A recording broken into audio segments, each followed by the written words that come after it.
Você provavelmente já ficou sabendo da história da gravata personalizada produzida pelo Supremo Tribunal Federal, que foi orgulhosamente exibida pelo ministro Luiz Roberto Barroso na sessão de ontem da Corte. Só que tem duas informações a respeito desse assunto que provavelmente não chegaram até você e, no que depender dos ministros do Supremo, jamais chegarão. Mas, nesse vídeo, eu vou lhe mostrar.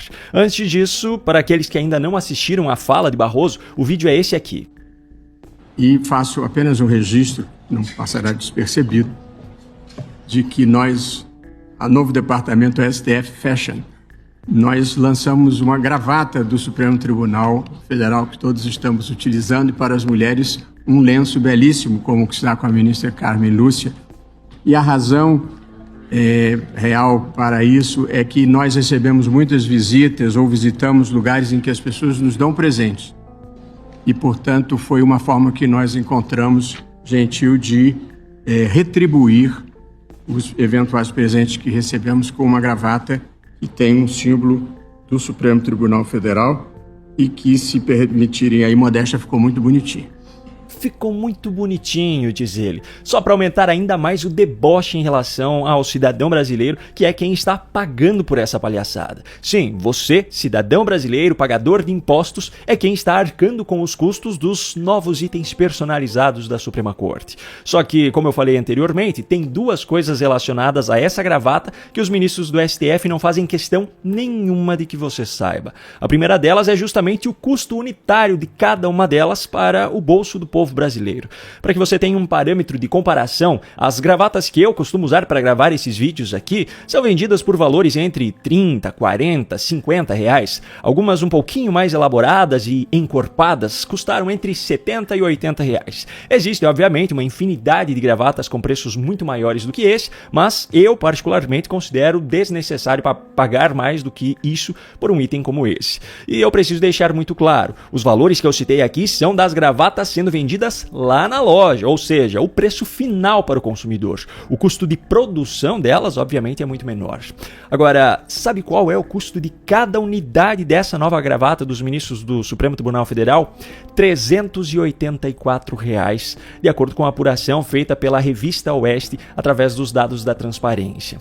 Pois é, enquanto eu e você gastamos 40, 50, 80 reais do nosso dinheiro para comprar uma gravata para uso próprio, os ministros do Supremo Tribunal Federal gastam R$ 384 também do nosso dinheiro, só que para uma gravata que eles irão usar ou então presentear alguém.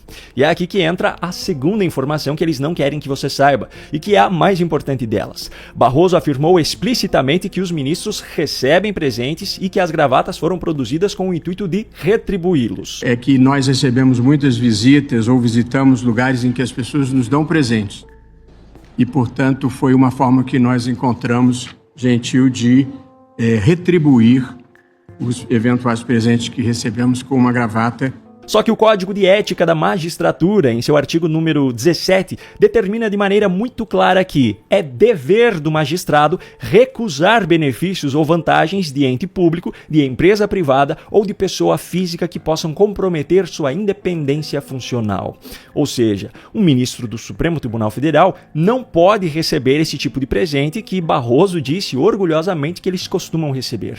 Até existe na legislação um decreto que estabelece parâmetros para que um agente público possa receber um brinde legalmente, que é o decreto número 10.889 de 2021. Só que o texto trata exclusivamente de integrantes do Poder Executivo Federal. Os ministros do Supremo Tribunal Federal fazem parte do Poder Judiciário, portanto, o decreto não tem abrangência sobre eles. E ainda tem mais um ponto pelo qual a história dessas gravatas e lenços pode ser analisada.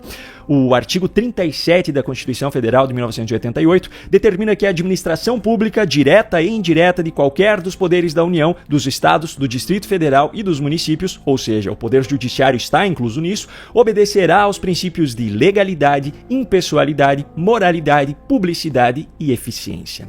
Nesse sentido, o mau uso do dinheiro público na produção de itens que não poderiam ser produzidos e que certamente não estão alinhados àquilo que a população brasileira espera que seja feito com o seu dinheiro, com dinheiro público, pode ser interpretado como uma violação a um ou mais dos princípios que que eu citei anteriormente. E tudo isso que eu citei aqui não foi inventado por mim. Tudo isso faz parte da legislação brasileira e o enquadramento dessa história das gravatas nas violações que eu citei também foi confirmado pela interpretação do advogado constitucionalista André Marsiglia, que hoje é uma das referências do país nesse assunto. Portanto, por mais que o presidente do Supremo Tribunal Federal possa ter achado que esses itens ficaram bonitinhos, eles podem configurar violação ao Código de Ética da Magistratura e ainda uma violação constitucional por mau uso do dinheiro público, o que levaria a uma responsabilização criminal.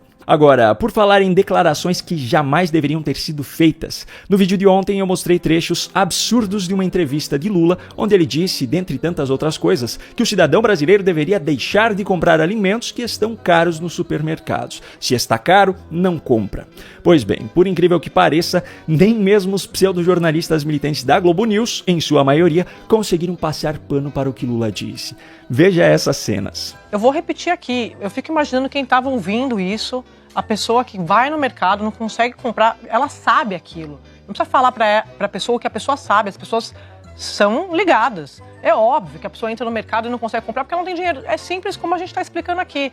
Mas uma coisa é a pessoa saber, outra coisa é ela ouvir isso do presidente da República. Não compra, tá bom. Então a dona de casa que vai ao mercado ou o dono de casa que vai ao mercado, chega lá, o café tá caríssimo, o azeite tá caríssimo, o arroz tá caríssimo, o milho tá caríssimo, a farinha tá caríssima. Aí ele não compra nada e vai para casa e morre todo mundo de fome.